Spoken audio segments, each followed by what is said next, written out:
Good evening, ladies and gentlemen, and welcome to your weekly Friday edition of the Gersnet Podcast, hosted by myself, Craig Gray. It's Friday the 13th of September, and we're in for a treat tonight. Just before I start to introduce my guest on this podcast tonight, I'd like to give a little shout out to our partners at Forrest Precision Engineering. They are a subcontract Glasgow-based engineering company, and they've been a big commercial supporter of Rangers for many years. We're absolutely delighted that they're backing our podcast. You can get them over at forrestprecisioneng.com. And you can also visit the Forrest Precision Executive Lounge, a stunning new hospitality area within the historic main stand. For information on how to book this unique and intimate space, you can email the club via hospitality@rangers.co.uk. This is the Independent Rangers podcast made for fans, by fans, and all the content is free. You can get us over at gersnet.co.uk. We're live on YouTube tonight, this Friday, and we'll also be on all of our usual podcast providers as well in the next day or so. So we'd ask that you like, share, and comment on the podcast if you enjoy it. Now, time to introduce my guest, Mr. Alec Anderson, making his re-debut for this season, I think, on Gersnet. How's your Friday the 13th going, mate? It's okay so far. Okay so far, Craig. Just on here. I'm just Neraisho Kasan Virgil. Neraisho Kasan. I just spent the whole day just kind of rehearsing his name, so I don't sound like some mad racist or something like that. But that's the main thing that's probably going to go wrong tonight is my pronunciation of the two new players, and I'm just hoping that the end of the bad luck is confined. The bad luck's confined to this podcast, and it doesn't stretch to Tannadice on Sunday. How's yourself? Well, my Friday the 13th has been a Friday the 13th because earlier today I got locked out my Google account, lost all access to my emails that I've had for like the last 10 years. No. And obviously we had our camera issues going on before coming on here tonight. So we did, I don't know, something's happening. Hopefully, are you going on Sunday? Well, I don't know if I'm now. I might need to get a ticket away, or maybe just not get it to anybody in case the bad luck spreads onto them. That's what I mean. Just stay with your mate. Just stay with you. I know. Don't even bother watching it on the telly. But Sunday. But we will get into that, Alec. Don't worry. Just been a couple of weeks. Nothing happened a couple of weeks ago. Don't need to talk about that. Been a few bits and bobs happening in there as well.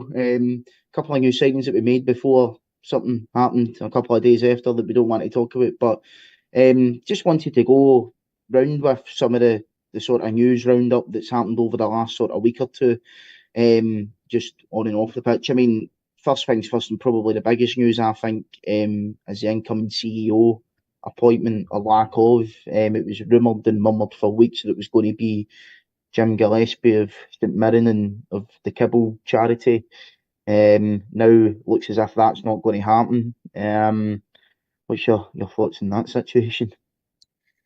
I don't know. I mean, this is the problem. Not a businessman. I'm not really a Financial Times reader or anything like that. I don't read Business Weekly or Managing Director Monthly or whatever it is these guys are supposed to be. I have no idea, other than same as most people would imagine. You're just looking at Rangers not having a CEO.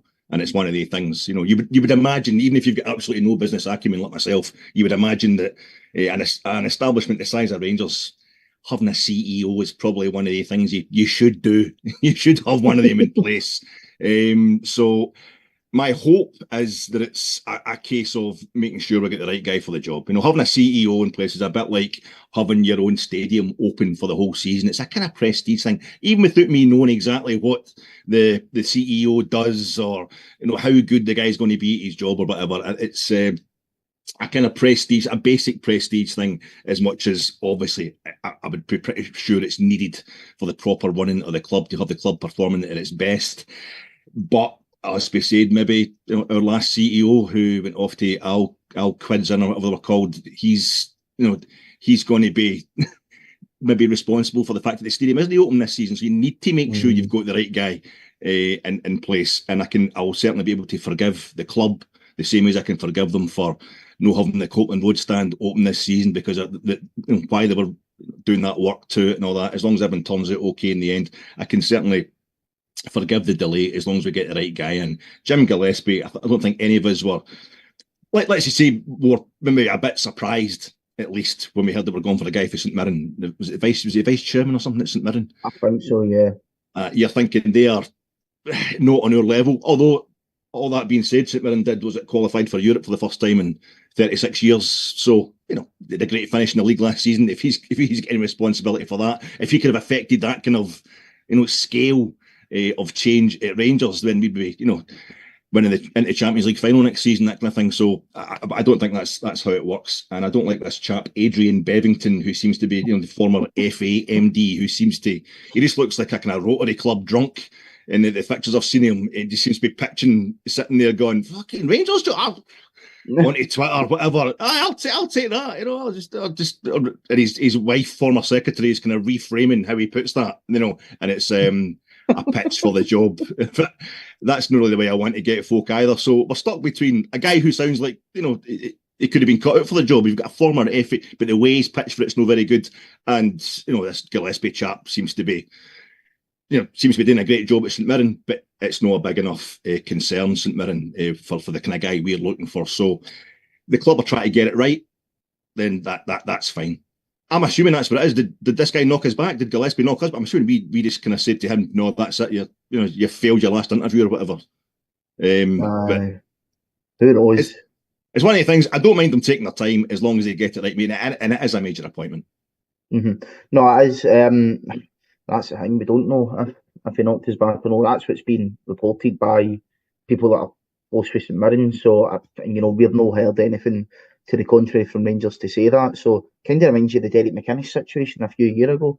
Or just awaiting a chairman's statement, like using the word concomitant and St Mirren in the same sentence. I think that would be a statement for the ages. Adrian Bevington, Alec. There's something about that guy that I'm just I don't know. It's the blazer, blazer is casual wear. From the photographs I've seen, it's nah. I don't know. Kind of maybe just reminds me of Charles Green a wee bit, just in terms of his character and stuff like that. Not saying, by the way, that he's the same guy. I mean, he could be amazing at the job, but just looking at him like from a completely personal point of view, not professional whatsoever. I don't know. I think it's in all seriousness. I think it is the way he's kind of pitched himself for the job. Obviously, it's a bit. Well, he is the head of a football agency, I think, in Germany. So he's obviously used to making sounds in the media, trying to get players to move. And now he's just staying on behalf of himself now, isn't he? So I don't actually know if he even was like the head of the FA. I think he was like the head of comms at the FA. I don't know. There you go. He's sold himself brilliantly already. I thought he was in a higher position than that, so maybe he is the guy for the job. There you go. They'll make you believe what you want to believe. That's what these guys do. Totally. No, but it is a big appointment, Alec, and it is one we need to get right. To be fair, on the face of it, Jim Gillespie, he didn't exactly, do something to me and think, we definitely need this guy. To be fair, there's not many people that I'm looking at to say that we do desperately need. We just need somebody to come in and do a good job. I think at least with Jim Gillespie, from being a Rangers fan, he would have done the best that he could, and he would have been, you would think, honest and upfront and try and have a bit of integrity. But then there's also rumours about him being close with certain people on the board, and that maybe it was a puppet appointment, so to say. Aye. So, who knows, but we'll see what happens on that one. I mean, I think the issue is that for a lot of fans now, there's just no trust there with the current regime anymore. Some people, I think it was the Ibrox one, really, which has tipped a lot of people over the edge. Obviously, the news has came out this week that that half the Copland at least is going to be opened, which is better than none of the Copland being open for the Dundee game next week. After the Europa tickets schedule, what have you, when you find out when you're going to get the 43 quid taken out your bank account for it, they also did say that they were unsure whether it was the full stand was going to be ready for the Hibs game, and then I think the Lyon game that Thursday. So the sooner that's open, the better. But it's one of the things when it starts going wrong, when something like that starts going wrong, there's no good way of doing it. I don't think there's no good way of sorting it.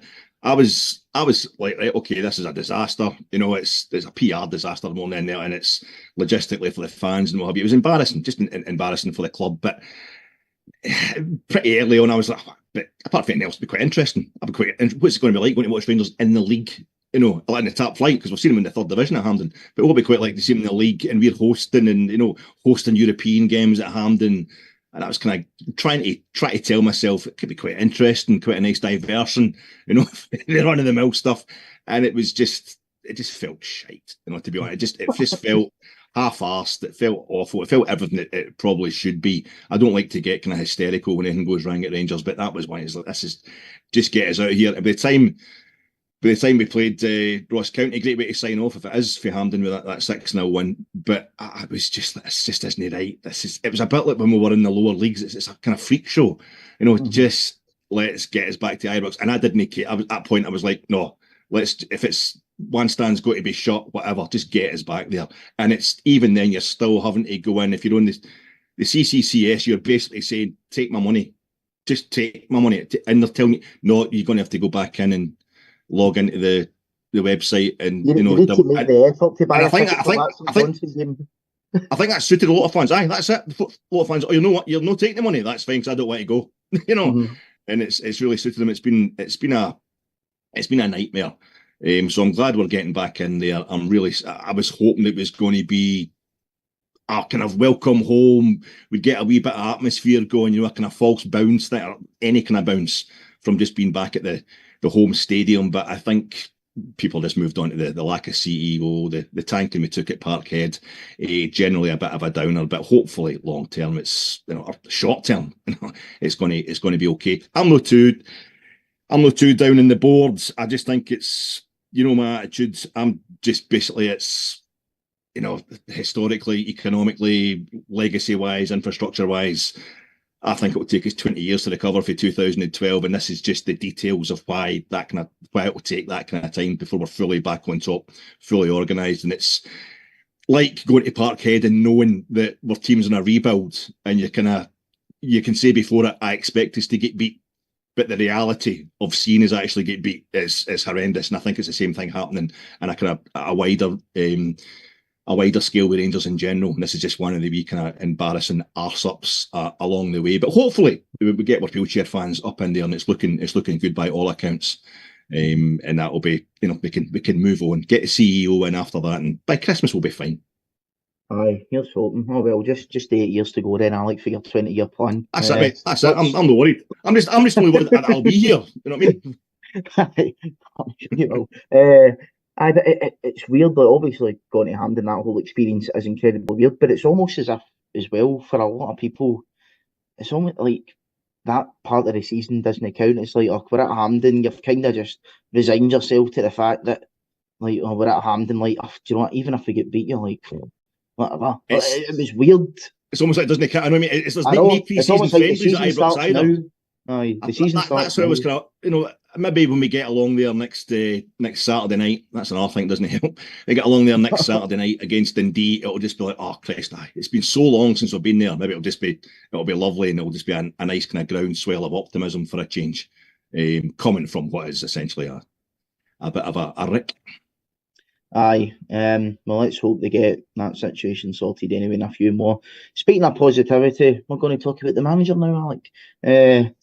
Christ, a lot of people have been getting on his back lately, haven't they? Jeez, I can understand why, to be fair, because fans are fed up. But then you see some of the things that people say, and you're kind of going, oh God, is it really as bad as people are making out? People know I like the manager. I think he was, probably the best appointment on paper we could have made. I think he's the right man to take us forward. Doesn't mean that he's immune from criticism.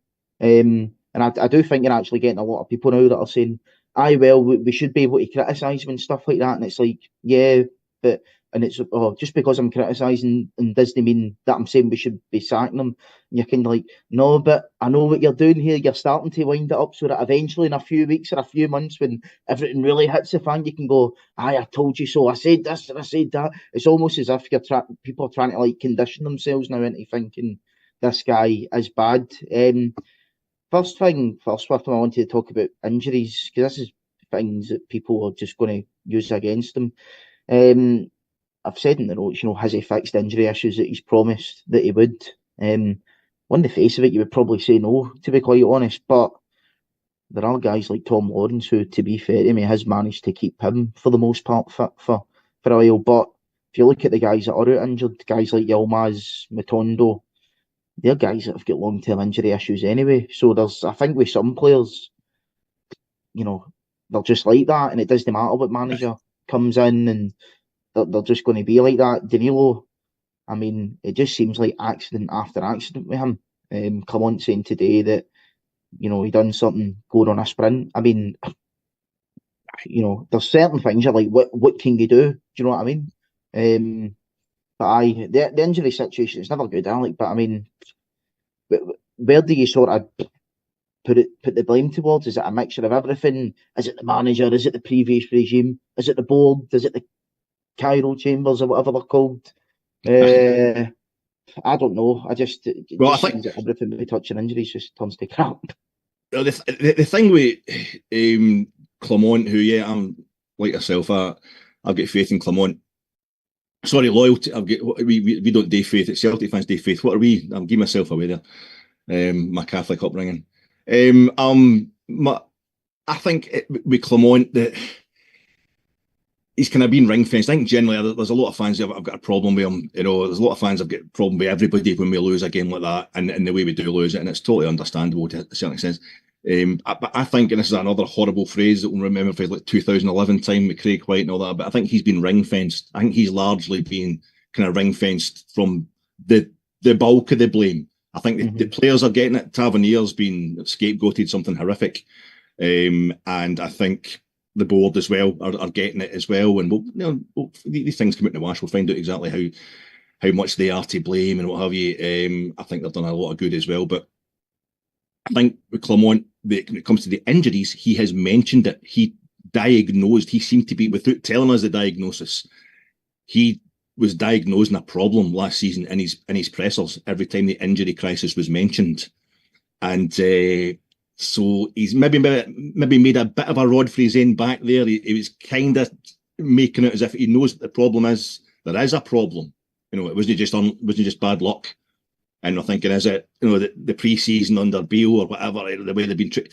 There's lots of rumours. Maybe folk know for a fact what it is. I don't. I'm not going to get the ground that way, but he definitely made out that he kind of knew what the problem was. So you were expecting them, hoping that the injury problems would ease up a bit this season. And like you're saying with, Matondo, who he didn't bring to the club, one of the ways he's kind of taking it down a bit is by getting rid of like Roof and Ryan Jack. So straight away that should get less injury problems because they were continually injured.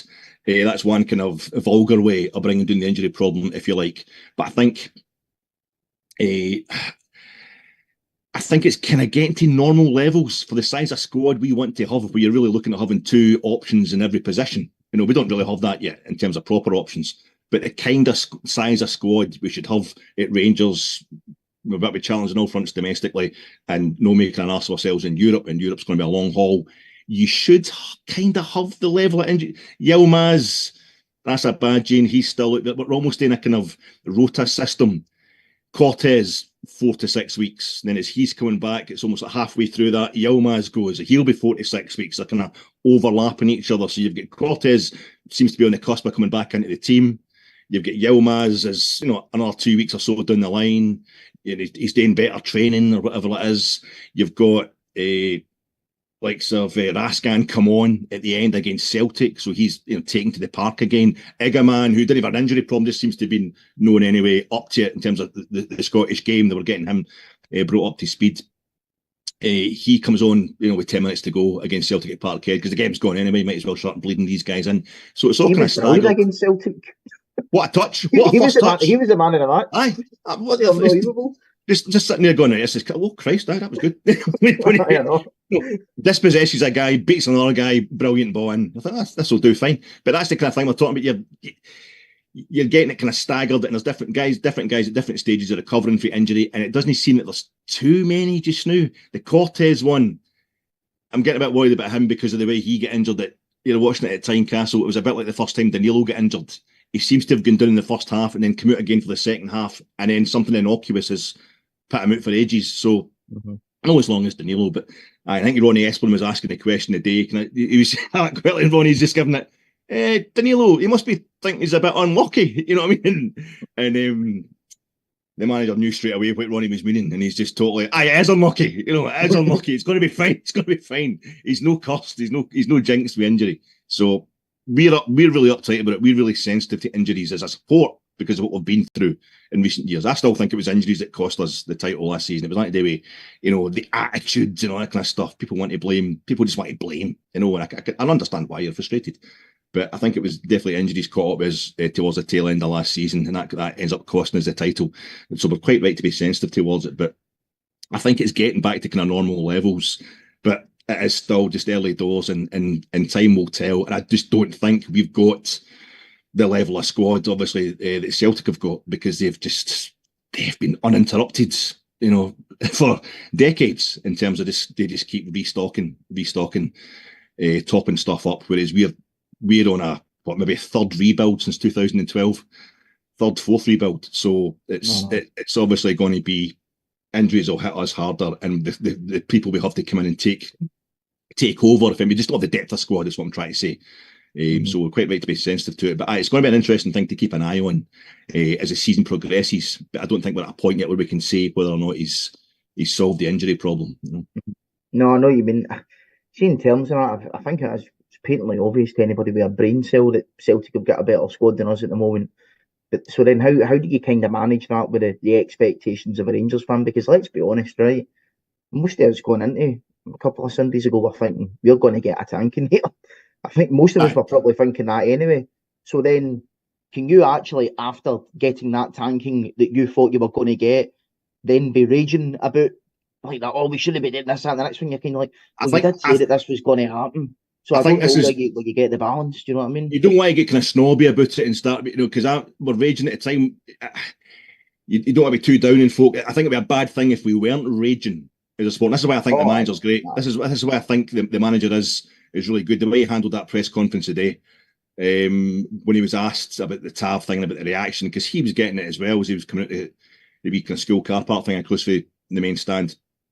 He saw the videos. He was getting it tight as well, and he was saying that that's what you get. And the players we've got a lot of new players here. They should be made aware straight away of how bad it is to no turn up against Celtic. Mm-hmm. But at the same, he says, but also the level of reaction, some of the way it was put and all that was out of order. And I think it's the stuff towards Tav in particular is just beyond a joke. It's like it's cultish. The stuff that's aimed at James Tavernier, and it completely misses the point. But I think he was saying it's a society thing, and I think social media and what have you. I feel like, for example, the stuff aimed at James Tavernier is kind of the equivalent of the stop the boats crap that you hear for the Tories, Reform, whoever. It's that kind of don't worry about the folk that are taking all your money off you in terms of trebling your energy bills, and the fact that the companies are putting raw shite into the water and stuff like that. It's just these boys that are coming here in boats. It's a distraction tactic almost. I think we do it willingly because we need to know that there's somebody we can go to, somebody we can blame, and if that one person changes, then that'll be, everything will be fine. And a lot of it is just venting as well. When I heard the manager, I'm talking about how I think Clement is the man just now. Definitely the man to take us forward. I believe in his planning, what have you. But we're at that time of year, it might not be. We'll see what happens in a couple of weeks. It's the same. This is the same situation 3 years in a row. And I'm listening to that press conference after the Old Firm game. They talk about having the battle fever on and what have you. It doesn't just switch on and off. You can't just.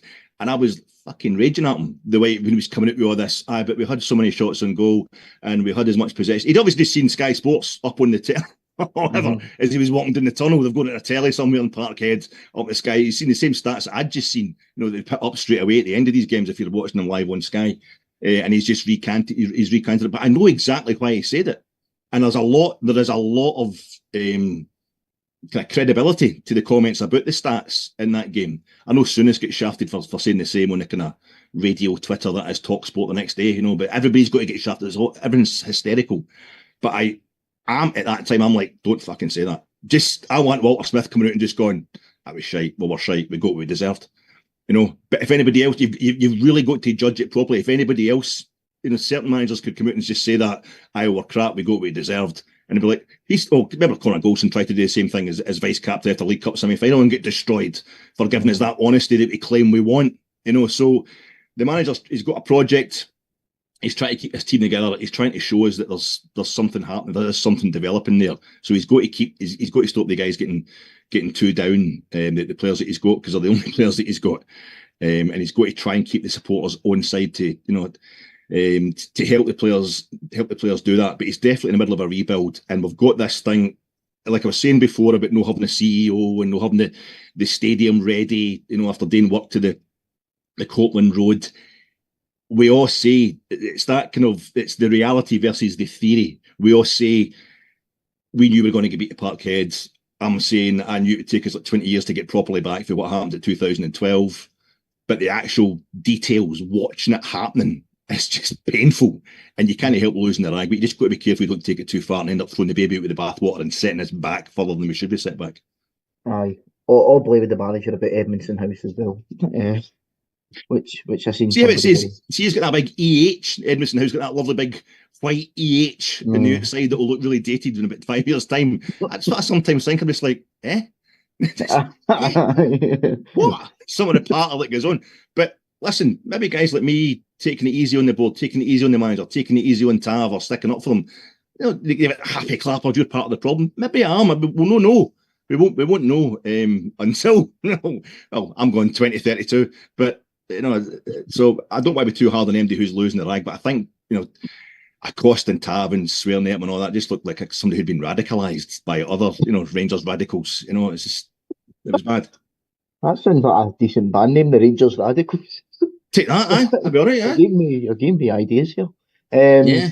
I think it's, see, like, with the whole, like, this happy clapper thing, right? I mean, we've all got our opinions on different matters surrounding the club, right? See, one thing that I hate, it's like, when fans, regardless of whether you're pro-Tav, anti-Tav, pro-board, anti-board, pro-whatever, it's like, when they say, like, you're part of the problem, you're this, you're that, and it's like, is that really how we should be speaking to fellow Rangers fans? Do you know what I mean? Like, we all want the same thing. But in saying that, you're saying that kind of fan is part of the problem. We're all doing it. You've got to be aware of your own position. It's like, I'm really... I don't like it at all. I don't want to get in the whole thing there. Like, I mean, I disagree with a lot of fans and a lot of things, right? But at the end of the day, we're all Rangers fans, so your opinion means the exact same as mine, or our opinions mean the exact same as far as I'm concerned. And your actions as well. I think that's true. That's true. When people are lobbying, when Rangers supporters are lobbying, there's a cut off for me when you're saying don't buy the package, don't go to Ibrox, don't buy stuff in the shop and all that. To me, that means don't support Rangers. You know what I mean? It's just like, and it might be seen as a tactic as getting rid of the board and what have you, but you're just going to hurt Rangers. I don't think the board. I sometimes wonder. People always tell us, it's because the chant you get for opposition fans. You let your club die. You let your club die. Pish, obviously, but I think maybe some Rangers fans, there's an idea that we've taken that on board, so we're making sure we just destroy everybody that comes into the board unless they're providing endless trebles. But I don't think this is an Easdale situation. I don't think it's like the game against Hearts in the snow where we're trying to kick our way into the Argyle House and what have you. It's not that kind of situation. So I'm not going to get into it, but I think there's a desire to be proactive and almost, like I'm saying, radical, which I think the manager himself would be saying it's a societal thing just now. Everybody wants to be out in the streets, rioting about stuff that didn't used to concern them that greatly. Everybody's issue is the only issue in town, and I just don't think we're at that stage just now where we need to be actually walking away from our own club to help our own club. It needs to be really bad before it gets to that. And I think there's definitely a project on the go here. I can see what the manager's trying to do.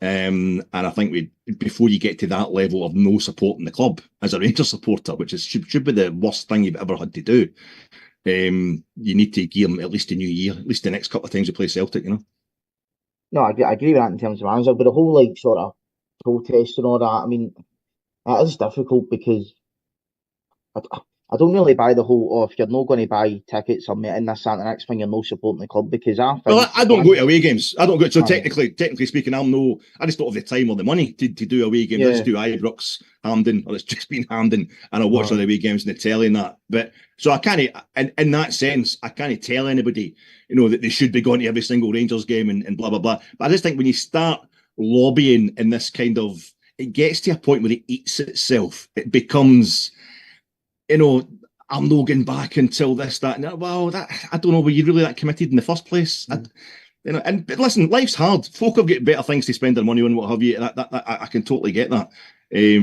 But we do keep saying we don't want to be treated like customers, and sometimes we're basically giving it, the product wasn't good enough, I want my money back, and I think I'm not going to spend my money here. It's not like that with the FITBA. It's not like that. No. It's not like that. No, for me anyway. But. Aye.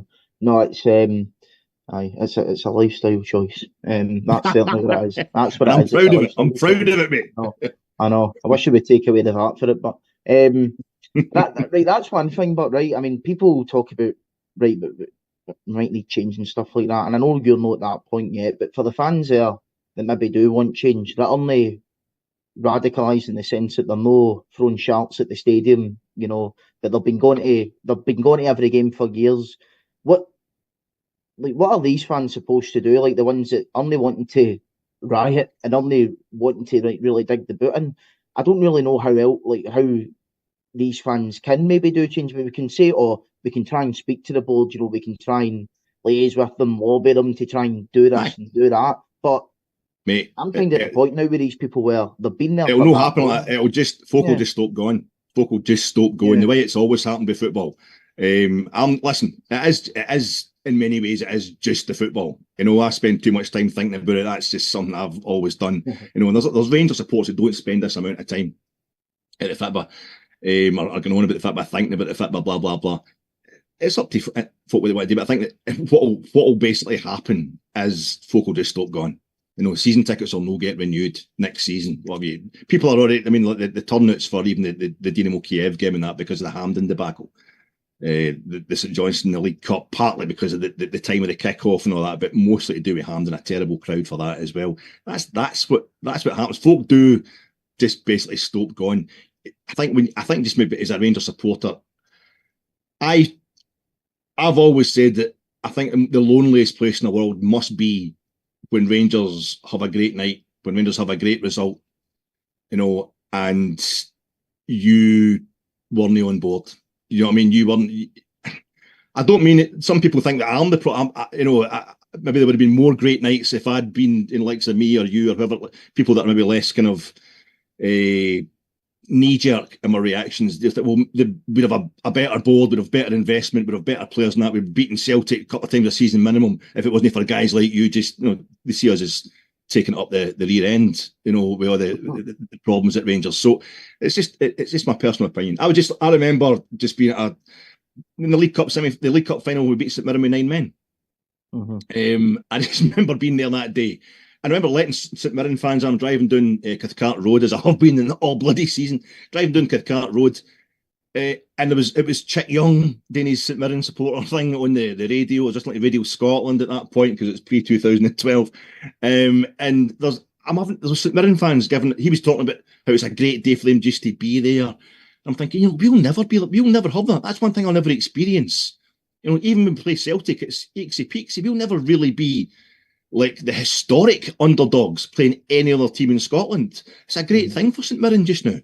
We'll never really have that. I go to the League Cup final all the time, and I'm driving down the road and the St Mirren fans didn't know where they were going, and I'm saying to them, no, you get in there, mate, you drive in that lane and take your left in there. And they're all right, thanks, pal. Because they'd never been to Hampden before, basically. They'd been there twice in their life. I'm like, how will we ever have that feeling in a day like today?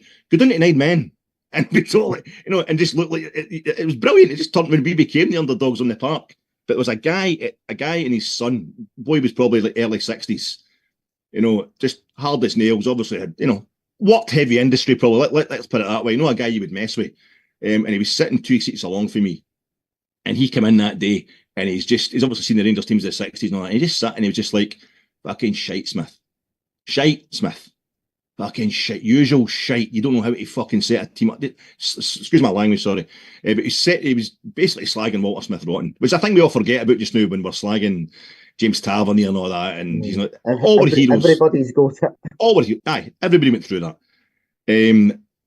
And this is in 2000. He's already kind of won the league and what have you, and he's come back and taken us to a European final a couple of years before.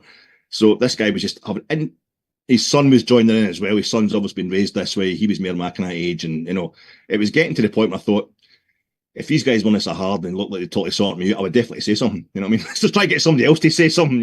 But you just slag Rangers off through the game, and we started going down to 10 men, then doing it. That's what you get, Smith. That's what you get. We score the goal, we win the game. Me and the boy next to me are going absolutely mental, jumping all over each other and what have you, and they leave. And I saw it happen in the Scottish Cup final as well. The previous season, folk, what are you bringing on Christian Daly for? No, at the end, we just won the double. We won the league a week before, and I just think, and the guys left before the cup was presented that day as well. And you think that must be horrible. That must be so crap when the team you're supporting have done something major, and you've had to walk away early because you were so invested in them no doing it. You know what I mean? So I think you've got to be really careful that you don't go too far with this stuff, this overreaction. I think what didn't help was with the Celtic game. Obviously, it's part of our run. You know what I mean? It was just a one-off. Folk are just getting sick of never beating Celtic, and folk are getting it tight at their work for Celtic supporters and tight online and what have you. So I can't blame MD for being really upset because of the run that we're on. But as I say, sorry, I'm going too much, but I think we're going the right direction. I think you just got to be careful of taking it too far. Mm-hmm. No, I agree. Wonder what that guy and his boy made a couple of Sundays ago. That would have been interesting to be a final on there. Of a man shed.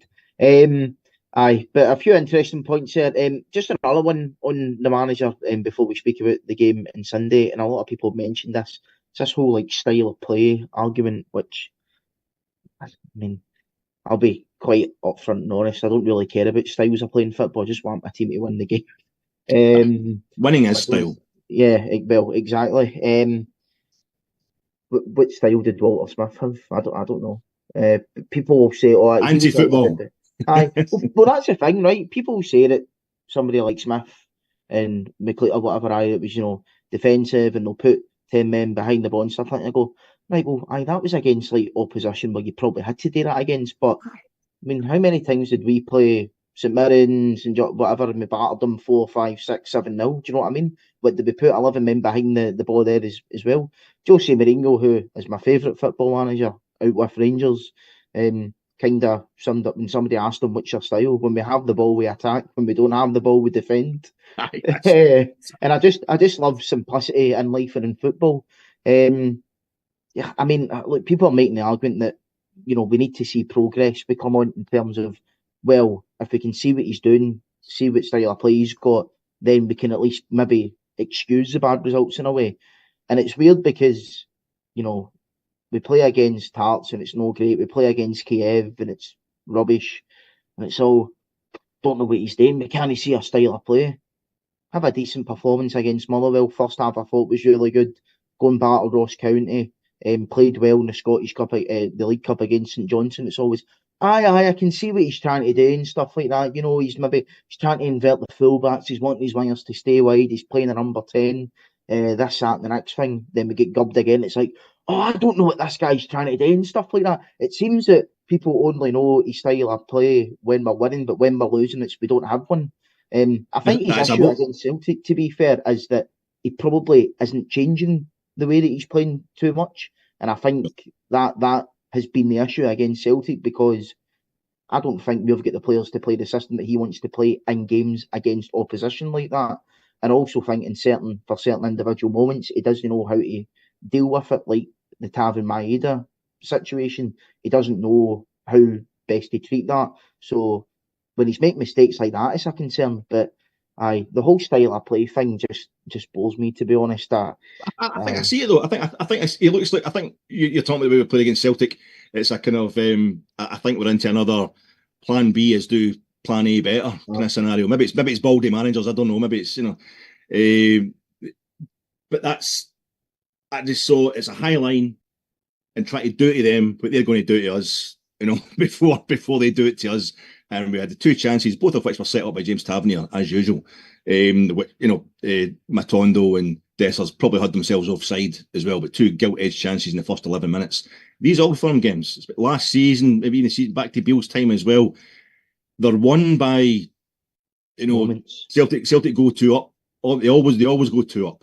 And last season we kept bringing it, and this previous time at Parkhead under Beale, we come back to, we're doing 3-1, come back to 3-2, 2-0 down both times last season at Parkhead in the league, and come back to 2-1, and with a man sent off and what have been both games. This time, complete reset of the team, trying the same kind of thing. The manager, I think his tactics were actually quite right. They worked, I mean, and it's a joke, I can hear folk out there laughing at you saying they worked well for 11 minutes. They've got to work for 94, 95 minutes to be, but that's the thing, when you're rebuilding a team. I saw exactly what he's trying to do. He's trying to play with a high line as well. So Tav, who isn't fit, is going to be 33 next month, but is also our only attacking option. He's our best attacking option at times.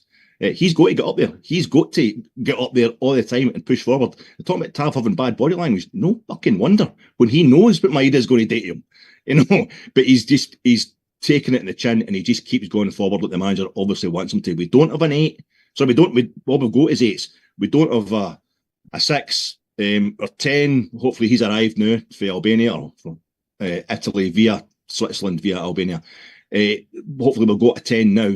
But we've not had a proper one of them all season for ages. Our centre forward, the ball doesn't stick to him, and when it does, he knocks it straight back to the halfway line in a game like that. So I think it's a case that here is the template. It is get it. I love his tactics because it's tactics I can understand. I pit it to Frankie. I'll do a tactics talk for Gersnet. It'll be called the GIF.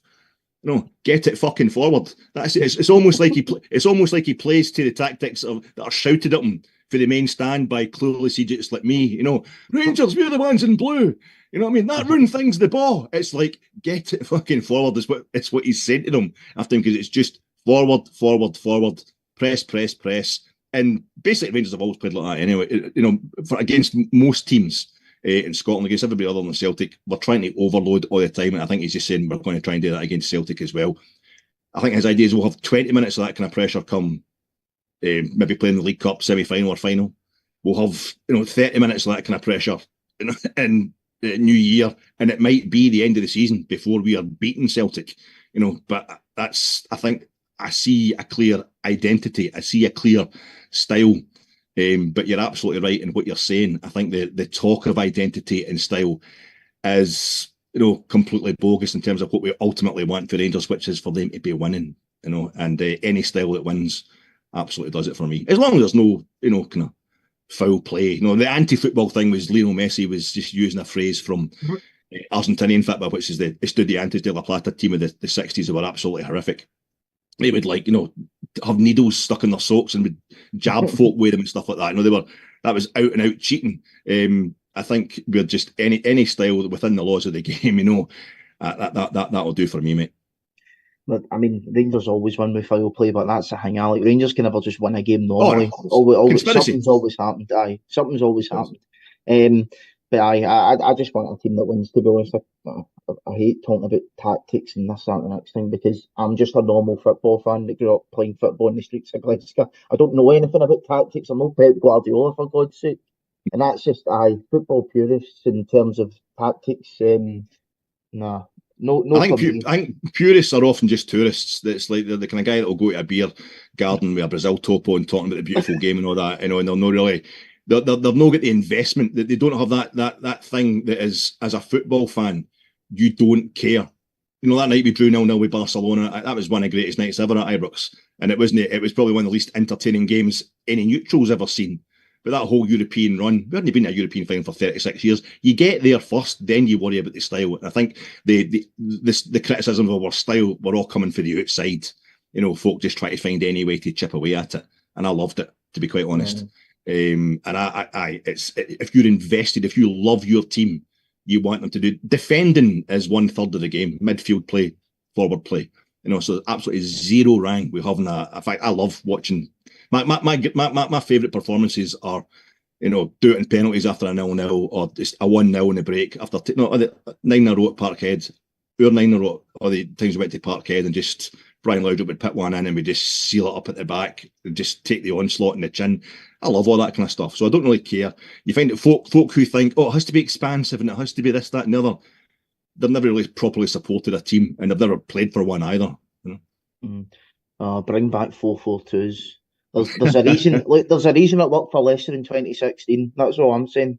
That's all I'm saying. It is weird, but I do sometimes think pretty much every big football team now plays the same way. It's all a variation of 4-3-3, right? It seems, and Leicester just came in and completely shook up the league. People have been playing that for years, and then they just went, "Nah, we're just going to do it this way," and it worked. And then even the following season, Antonio Conte with Chelsea completely changed it. Started playing three at the back, and two wing backs, and it worked. So, there's a reason if you can do things different. A lot of the times it can work. So I think that's the reason folk are talking about it.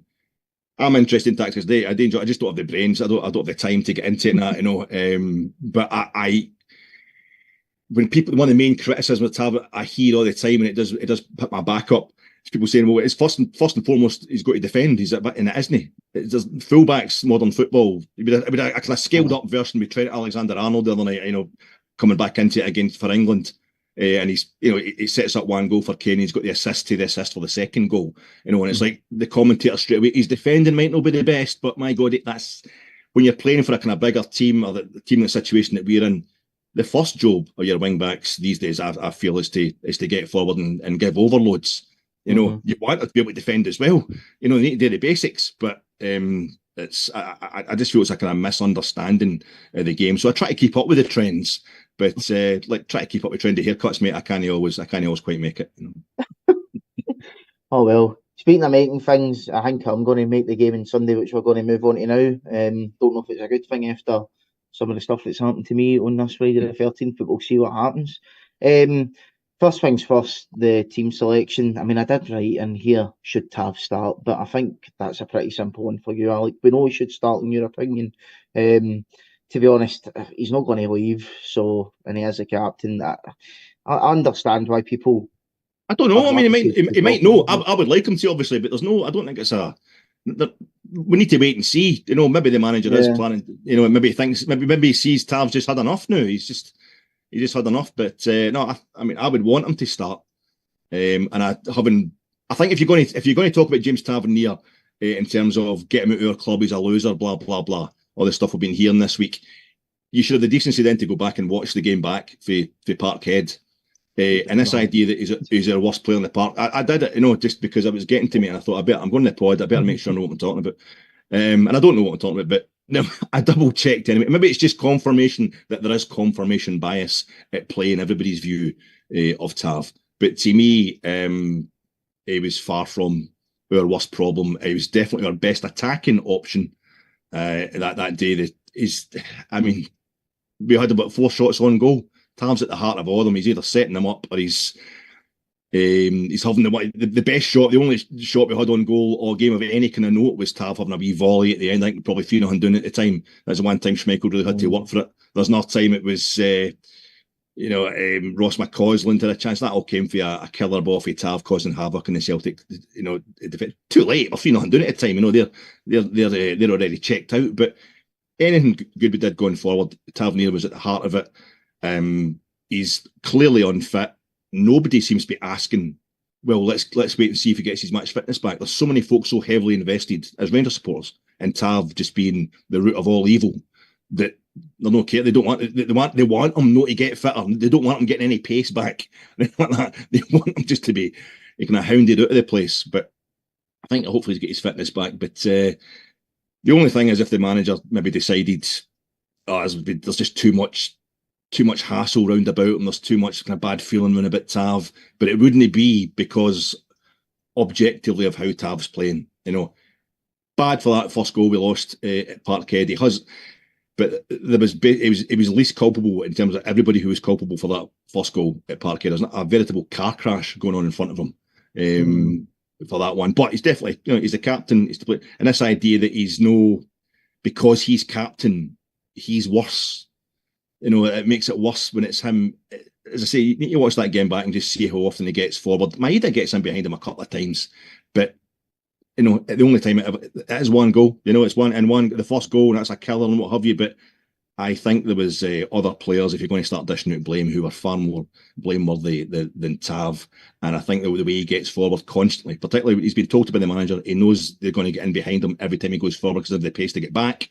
But he just keeps going manfully and skillfully. And I think we're having a rebuild just now. You need somebody to kind of caress it and carry it forward and provide a bit of impetus and a bit of know-how in terms of the way things are done at Rangers. And he should be the man for me, mate. I think, and you mentioned like pace and fitness there. I think fitness will get back to full fitness, which I mean, let's be honest, he should be now. I don't really see why he wouldn't be after a couple of weeks and stuff like that. He has had most of pre-season anyway, so at this point he should be fully fit. Pace is a big issue for me because pace isn't like fitness. Once you lose your pace, you're not getting that back. I can't see him getting his pace back, and it does catch up with people. I started to notice it maybe about a year ago. I remember that game we played against Motherwell was one of the last real ones where the goal hit off Dessler's backside and it went in. That just an awful game, but kind of noticed it then. Like Tav's lost that yard or two of pace, and he had a wee bit of a rejuvenation when Clement came in. Obviously scored a few big goals, but I just think with him, it's maybe at the point now where Father Time is catching up with him. I think, see for Sunday, I think Tav will be all right. I think for most games this season, play him against Dundee United, play him against whatever, even Aberdeen, I think he'll be fine. And he will pop up with some big moments and goals and what have you against them. My big concern with him is these big games. I said that a couple of weeks ago. I don't think he should be starting these games against opposition like Celtic anymore. I just think it's at a point now where, no, he's not the sole one to blame. Of course he's not, but there are too many mistakes. There's too many things happening that are just, it's just too much. And I think for most Go back and watch that game back, Craig. If you've still got it recorded, watch it back and take a note of the number of mistakes Tav makes that leads to goals for Celtic. And there's one, I don't know, and you're right. Like that goal's not just Tav's fault. I mean, it's partly his fault, but I mean, watch how many assists he has. Watch how many. Even we're 2-0 down towards the end of the first half. He fires this ball into Dessers, which nobody else in the park is capable of doing. I think maybe now that we've got a 10 coming in, if the creativity can come from somewhere else, then fine. And I don't think it is a given. I don't think it is a given that he starts. But people think I'm hysterically pro Tav, and I'm no. But the first person he makes me think of is Ronaldo, Fat Ronaldo of Brazil. The phenomenon back in the day, the greatest striker of all time. He had a moment where you've seen that documentary, it was out recently, had a really bad injury. And I remember at the time watching Ronaldo. He's no Gerd Muller. I'm a big Gerd Muller fan, and Fat Ronaldo was catching up with Gerd Muller's record for the World Cup. So I was hoping he failed and he stayed injured. But he was amazing to watch, Ronaldo, and he come back for this long-term injury and he didn't have the pace anymore. But what he started doing was unbelievable. He used to always round the keeper. He would just round the keeper all the time. Couldn't he score without rounding the keeper because he was so fast. But then he had this injury. He lost the pace. So what he started doing was he started kicking the ball from within his stride. It was imperceptible. You could not see that he was lining up a shot. He wasn't taking a back swing or anything. He was running towards the box, jogging towards the opposition box. And then this shot would just come out like an elastic band pinging something from within his stride. You couldn't see him teeing up the shot. And he did that to make up for it. And I think Tav, this season, and the manager have been telling him to change his position as well. The game against, he's setting up, he started the move that goes for equaliser over in Poland, against Dynamo Kiev in the first leg. Didn't he come to end, obviously, that tie in the end up. But in the game against Ross County, they won 6-0, but Tav wasn't it? Well, beautiful assist, puts it on Rabbi Matondo's feet, a fantastic ball to make it 2-0 at half time. And two of the 4 goals we scored in the second half, Tav he's taking the ball in his own box, turning around, moving out the box, and he's pinging a ball right through the middle of the park. He's got the assist to the assist. And he puts a ball into the box for the 6th goal of that game as well. He's doing stuff from deeper down the park to almost like compensate for the fact he doesn't have the pace anymore. He's still got the skill, and maybe we could talk about moving up into midfield or whatever, or maybe the manager's just done with him. Maybe that is it. Maybe he will be gone on Sunday, and that's him. He's getting wound down. His contribution will be getting wound down until he gets sold in January or whatever. But I think he's definitely Right now, up until this point in time, he's been arguably our most creative force in the team. Still, just not doing it by pinging free kicks into top corners. Top scorer of the last 4 seasons.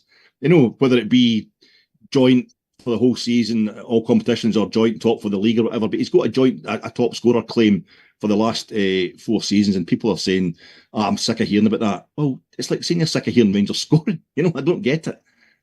But I think he's able to change his game as well, so he's still making a contribution. And I hate seeing him being pilloried, and I think he's the least of our problems just now, to be honest with you, mate. Oh, well, we do have a lot of problems. We do. We can certainly agree on that one.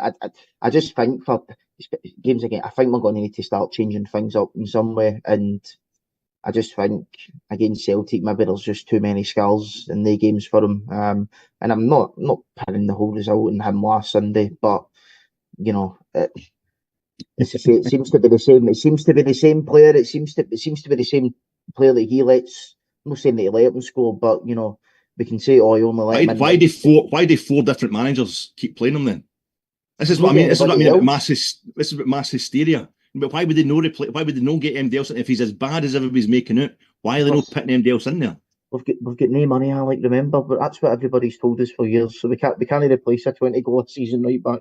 We're trying to replace everybody else. So I don't see why you wouldn't get rid of it. There's all this money coming from Turkey for him apparently, or whatever. They're making offers. Why would you not sell him? I think that's just. I think that was a load of nonsense, to be honest. I think the idea that he's just because he's been there for 9 years. I'll say one more thing, mate, and I'll shut up about it. But 20 years ago, whatever, I was in the tube down in London. My sister and I, my sister used to work down in London, and we went for a wee night out. She stayed in Walthamstow, so we went down to visit her. Went for a night out in the town in London, and had a few beers, went for a meal and what have you. Coming back in the underground, I'm in the tube and I'm sitting. It's kind of midweek, but it was still busy because it was kind of night time, fairly busy, and I couldn't.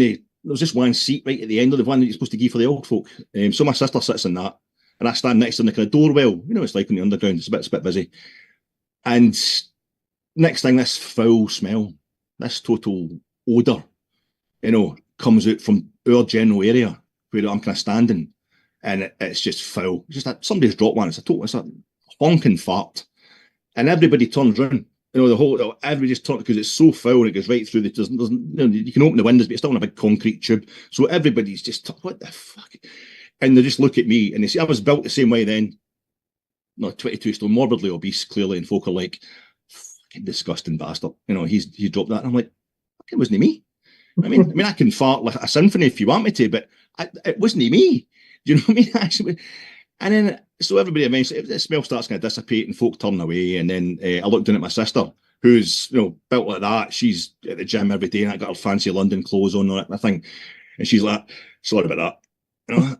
I'm like, fucking dirty bastard. It was you, and that's what happens. It's the same at the Fitba. It's the same everywhere. If somebody drops one, they look at the fat guy. They look at the guy who they most associate with fatty foods, with, fizzy drinks and what have you. And I have hundreds of beers, hundreds of chips, hundreds of steak bakes, what have you. But because I have it all the time, I never fart in public unless I want to. I've got beautiful control. I've got so much gas in me all the time that nobody can control it better than me. And it's the same way Tav. It's like we need somebody to blame. We need someone we associate. Well, he's there all the time. Every time we've been shite over the last 9 years, he's been there. We associate him with the foul smell of Rangers' general performance since 2012 or since 2015 when he arrived at the club. So he must be to blame.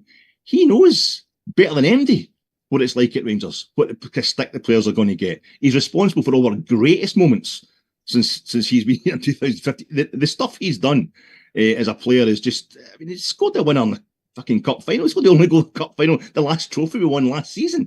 And folk have completely forgotten about this. And it's like, let's blame him. He took part. But it's the same when Gerrard left. It was I think we went a 7-game run. Where Celtic didn't beat us. They get one draw against us. We beat them at the tail end of one season. We beat them at the beginning of the next season. And with the season in between, we won 55. It was 5 games, 1 in the Scottish Cup, 4 in the league, and they only drew. Celtic managed to get 1 draw out of us at Parkhead. He's been on that run as he was a Rangers captain throughout that. But now he's suddenly responsible for the fact that Celtic are on a same run against us. Would it not make more sense if it was the fact that we're rotating the entire squad round about him and constantly rotating the manager? Tav is not without blame, but the idea that he's the problem, I find it incredible, to be quite honest with you, mate. I do find it incredible. And I only worry about it because it's, if we're judging the team incorrectly, you end up, as I say, you're going to hound folk out who are more help to us, who could be more help to us than anything else, and you'll make folk not want to come to the club either. Well, certainly an interesting comparison anyway, I've got to say.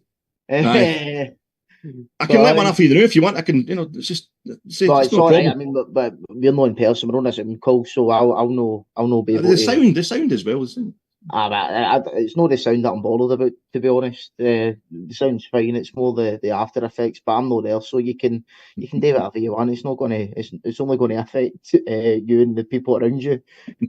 So I'll be fine. But no, that's a Yoker. Yoker, you're in it. I'll get done there, mate. I'll get done.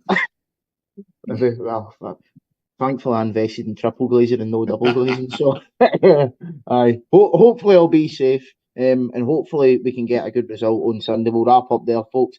Alex, been an absolute pleasure as always, mate. Thanks for coming on. And you, Craig, thanks for having us, mate. No worries. We'll be back on Sunday at 9:30 for the flagship. It will be Alan and Grant on, and Mr. Rob Fawcett will be making his hosting debut on Sunday. So I've been Craig Gray. This has been the Gersnet Podcast. Thanks for watching, folks. Bye-bye.